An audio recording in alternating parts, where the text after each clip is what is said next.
ये बैरिया पे हमारे घर पे आज चोरी हुई है। ये स्टोर है। बेसिकली ये घर अभी कंस्ट्रक्शन में है और जो बैरिया वाले हैं वो सिर्फ आए हैं, उन्होंने चीज़ों को चेक किया है, नोट किया है। और ये बैरिया पे हमारे घर पे आज चोरी हुई है। ये स्टोर है।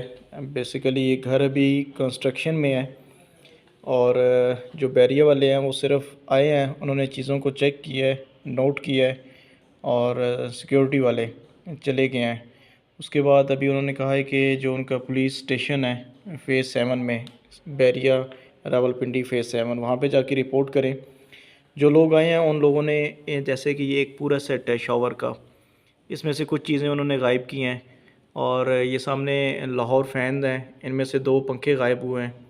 और ऐसे ही ये दूसरे जो बॉक्स हैं शॉवर के, इसको आप देख सकते हैं कि कुछ कुछ बीच में से चीज़ें गायब हैं और कुछ